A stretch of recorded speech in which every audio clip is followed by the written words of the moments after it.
तो क्या करते हैं बेटा, सबसे पहले एक ऐसा सूत्र ढूंढो जिसमें गुरुत्वाकर्षण नियतांक आता हो।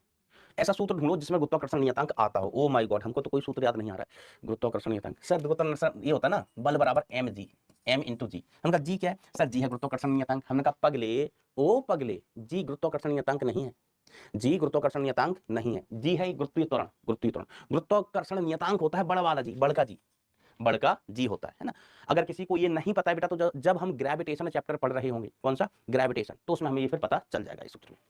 ठीक है, अभी सूत्र नहीं पता है तो मैं बता देता हूं कि F इज इक्वल टू क्या होगा, F is equal to G m1 m2 upon R square. ये सूत्र होता है दो द्रव्यमानों के बीच लगने वाले बल का, दो द्रव्यमानों के बीच लगने वाला बल। ठीक है, ऐसा हमें जी का भी सूत्र चाहिए, तो जी को इधर लिख लो, तो ये कितना बचा, F R square divided by m1 m2। Okay master, तो F का भी सूत्र हमें सर याद है, mlt minus two, mlt minus two. R क्या होती है बेटा, द्रव्यमानों के बीच की दूरी। आर क्या होती है बेटा, द्रव्यमानों के बीच की दूरी। तो ये दूरी का वर्ग है तो एल का वर्ग हो गया। ठीक है, आर क्या होता है बेटा, द्रव्यमानों के बीच की दूरी होती बटे एम इंटू एम। द्रव्यमान, दो द्रव्यमान है तो एम इंटू एम। तो एक एम से एम को कर दो बाबा टिल्लू, क्या कर दो बेटा बाबा टिल्लू। तो ये नीचे एक एम बचा, ये ऊपर गया, कितना बचा, एम की घात -1 आ गया। नीचे नीचे ये ऊपर एल है तो एल की घात कितना, 3, ऊपर और क्या है, टी है, तो टी की घात कितने बेटा, -2, मैं नहीं 2, ऐसा। क्या ये बात क्लियर है भाई, क्या बात क्लियर है, यस सर। तो ये जी का भी सूत्र होगा सर, हम इसको याद रख लेंगे। जैसे आपने ना बल का याद रखा, बल का आपने निकाला है क्या, नहीं, डायरेक्ट लिख दिया कि बल का भी सूत्र होता है, तो हम जी का भी याद रख लेंगे। हमने कहा नहीं, याद जी का याद नहीं रखना है। तो फिर मास्टर हम किसका याद रखें, किसका नहीं रखें, तो उनका जो कॉमन राशि है ना उनका याद रख लो। कॉमन राशियां वो चलते फिरते मिल जाती हैं, बार बार आती हैं, उनका याद रख लो। बची हुई राशियों का हम निकाल लिया करेंगे इनकी सहायता से। तो सर किस किस का याद रखें, तो हमने कहा आओ, मूल राशियों के तो याद होने ही चाहिए। मूल राशियां कौन कौन सी भाई, है ना, इनके तो याद होने ही चाहिए कि द्रव्यमान, लंबाई, समय, विद्युत धारा, ज्योति की तीव्रता, पदार्थ की मात्रा, ताप, इनके तो याद होने ही चाहिए। अब इसके अलावा और राशि है ना, जैसे हमने घनत्व का, वेग का, घनत्व का, वेग का, त्वरण का, संवेग का, बल का, कार्य का, इनका विमान निकाल के बताया, बल का इनका विमान निकाल के बताया। ठीक है, अब एक चीज और याद रखना बेटा, ठीक है, कि कार्य किसके बराबर होता है बेटा, ऊर्जा के। सर कार्य ऊर्जा के बराबर कैसे, हमने कहा देखो, कार्य ऊर्जा प्रमेय याद है ना, 9वीं क्लास में, 9वीं क्लास में भी पढ़ते थे कार्य ऊर्जा प्रमेय, कि समस्त बलों द्वारा किया गया कार्य गतिज ऊर्जा में परिवर्तन के बराबर। तो कार्य और ऊर्जा बराबर है, तो कार्य की विमा, ऊर्जा की विमा, ऊष्मा की विमा, ये सब बराबर होती है। कार्य की विमा, ऊर्जा की विमा, ऊष्मा की विमा। ठीक है, और कोई, हाँ यही कार्य ऊर्जा ऊष्मा, इन्हीं पदों में अपन पढ़ते हैं। तो कार्य ऊर्जा ऊष्मा, इन सब की विमाएं कैसी होती हैं बेटा, तीनों विमाएं सेम होती हैं, इनकी डायमेंशंस सेम होती हैं। इनकी डायमेंशंस कैसे हो वैसे बेटा, सेम हो वैसे। ठीक है, चलिए, तो किन किन की याद रखनी है वो मैं बता देता हूँ, सबसे पहले तो मूल राशियों की याद रखनी है, फिर उसके बाद वेग की याद रख लेना बेटा। वेग की कितनी सर, L-T-1। मैं एक पन्ने पे लिख देता हूँ जिनका विमीय सूत्र आपको याद रखना है। वेग के बाद त्वरण की याद रख लेना, त्वरण का कितना होता है, L-T-2। अगर याद नहीं है तो आप कभी भी इनको ज्ञात भी कर सकते हैं, इनफैक्ट मैंने ज्ञात करके बताया है आपको, ज्ञात करके बताया है। ठीक है, बल की याद रख लेना क्योंकि बार बार आता है, आपको ज्ञात करना भी बताया है। अरे त्वरण में द्रव्यमान से गुणा कर दो तो बल आ जाता है, कौन सी बड़ी बात है, ML-T-2, ML-T-2। ठीक है, संवेग की याद रखना चाहो तो संवेग की भी याद रख लेना, द्रव्यमान गुणा वेग, क्योंकि ये आसान है, द्रव्यमान, वेग का विमा L-T-1। ठीक है, इसके साथ साथ कार्य की विमा बराबर होती है ऊर्जा का, ये बराबर होता है ऊष्मा का, इन सभी का विमीय सूत्र बेटा सेम होता है, ML2T-2, ML2T-2। ठीक है, ये याद रखेंगे तो हमारा काम बहुत आसान हो जाता है। ठीक है, और वैसे भी अगर ये याद नहीं है, भूल गए, तो निकालने में ना 10 सेकंड भी नहीं लगेंगे, 10 सेकंड भी नहीं लगते इनको निकालने में। ठीक है, और किसी चीज की जरूरत पड़ेगी तो अपन देख लेंगे, लेकिन ये वाली चीजें तो बेटा आपको याद होना ही चाहिए, बहुत ही कॉमन सी राशियां हैं।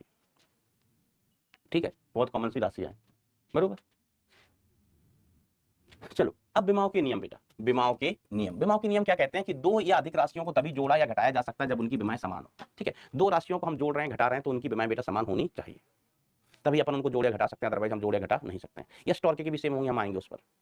ठीक है, चलो आप अभी बोला है तो हम लिख ही देते हैं, टॉर्क के लिए भी, है ना, टॉर्क का भी बेटा बल आघूर्ण, वैसे इस पर अपन आते, बल आघूर्ण, इसका भी सेम ही होता है। और भी राशियां होती हैं जिनके सेम होंगे, बल आघूर्ण। सर ये बल आघूर्ण अभी बहुत सारे बच्चों ने, हो सकता है कि जो लक्ष्य अर्जुना प्रयास बैच में नहीं पढ़ रहे हो या नहीं पढ़ा हो, तो उनके बल आघूर्ण के बारे में पता नहीं हो। तो बल आघूर्ण क्या होता है, बल गुणा लंबवत दूरी। ठीक है, तो बल आघूर्ण क्या हो गया, बल का विमीय सूत्र ML-T-2, और लंबवत दूरी, अब दूरी चाहे लंबवत हो, टेढ़ी दूरी हो, खड़ी दूरी हो, सोई दूरी हो, कैसी भी दूरी हो, पड़ी दूरी हो, ठीक है, किसी भी प्रकार की दूरी हो, दूरी है क्या, लंबाई, दूरी है क्या बेटा, लंबाई ही है, तो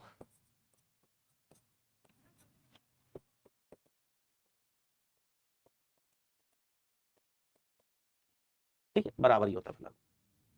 चलो आते हैं, तो देखो बेटा दो राशियां हैं, उनको जोड़ या घटा रहे हैं ना, तो उनको उनकी विमाएं समान होनी चाहिए, ठीक है। आप ऐसे समझो, ऐसे हमने कहा कि 2 किलोग्राम, 2 किलोग्राम प्लस 6 मीटर, बताओ कितना आएगा, 2 किलोग्राम प्लस 6 मीटर कितना होगा। आप कहोगे सर पगला गए हो क्या, सठिया गए हो, अभी तो बुढ़ापा भी नहीं आया है, 60 साल के होते तब सठियाते, अभी मैं 60 का नहीं हूँ, 60 का नहीं हूँ।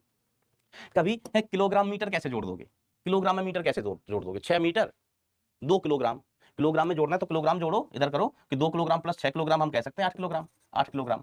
या मीटर में जोड़ना है तो 2 मीटर प्लस 6 मीटर, तभी तो हम कहेंगे जुड़ के हो गया 8 मीटर, कितना हो गया 8 मीटर। ऐसे थोड़ा ना जोड़ दोगे 2 किलोग्राम प्लस 6 मीटर, पगले मास्टर। तो ध्यान देना कि हम दो राशियों को जोड़ या घटा रहे हैं तो ऐसा तब ही कर सकते हैं जब उनकी विमाएं कैसी हो बेटा, समान होनी चाहिए, ठीक है। फिर हम कहेंगे अगर दो राशियां बराबर ही हैं तो उनकी विमाएं समान होनी चाहिए, हम ऐसे लिखते हैं 2 किलोग्राम बराबर 6 मीटर, पगले 2 किलोग्राम बराबर 6 मीटर कैसे हो जाएगा, है ना, ऐसा भी नहीं, समझ रहे हो। तो दो राशियां अगर बराबर है तो उनकी विमाएं समान होनी चाहिए, दो राशियों को हम जोड़ या घटा रहे हैं तो उनकी विमाएं समान होनी चाहिए, ठीक है? ये नियम कहता है, ये क्या कहता है, नियम। अब आइए इनका अपन एप्लीकेशन देखते हैं। हमारे पास एक सवाल दिया गया है, alpha T square is equal to F into V plus beta X square. इसमें एफ है बेटा बल, वी है वेग, टी है समय, एक्स है विस्थापन, तो अल्फा और बीटा की विमाएं हमें ज्ञात करना है। तो हम जो गुणधर्म पढ़ रहे हैं ना विमाओं के, उन्हीं से क्वेश्चन सॉल्व होगा, है ना। तो ये आईएमपी टाइप के सवाल होते हैं और काफी बार बेटा जेईई में पूछे भी गए हैं। तो देखो बल, वेग, समय, विस्थापन, अल्फा बीटा की विमाएं ज्ञात कीजिए। तो हमने एक चीज देखी यहाँ पर, ध्यान दीजिएगा, ध्यान दीजिएगा कि alpha T square is equal to F into V plus beta upon X square, ये तीन राशियां हैं। तो इसका विमाएं, इसका विमा, इसका विमा आपस में बराबर होना चाहिए, इनकी विमाएं आपस में बराबर होनी चाहिए। या आप इसको थोड़ा सा रीअरेंज करके और ऐसे लिख लो तो और मजा कि alpha upon T square minus F into V plus beta upon X square, beta upon X square बराबर 0। तो हम क्या कर रहे हैं, ये आपस में घट रही है तो इनकी विमाएं सेम होना चाहिए, इन तीनों की विमाएं आपस में सेम होना चाहिए, तभी हम इनको जोड़ या घटा सकते हैं, जोड़ या घटा सकते हैं, ठीक है। तो सबसे पहले तो अपन यहाँ पर एक काम करते हैं कि alpha upon T square, alpha upon T square, इसकी विमा एफ इंटू वी के बराबर होना चाहिए, एफ इंटू वी के बराबर, क्योंकि हम इनको आपस में घटा रहे हैं। फिर हम इन दोनों को आपस में जोड़ रहे हैं तो एफ वी और बीटा अपॉन एक्स स्क्वायर, इनकी विमाएं सेम होना चाहिए, तो हम कहेंगे बीटा अपॉन एक्स स्क्वायर, इसका विमीय सूत्र एफ इंटू वी के बराबर होना चाहिए। तो आप ऐसे लिख सकते हैं यहाँ पर बीटा की विमाएं कितना होना चाहिए, F V into X square, ठीक है, ओके।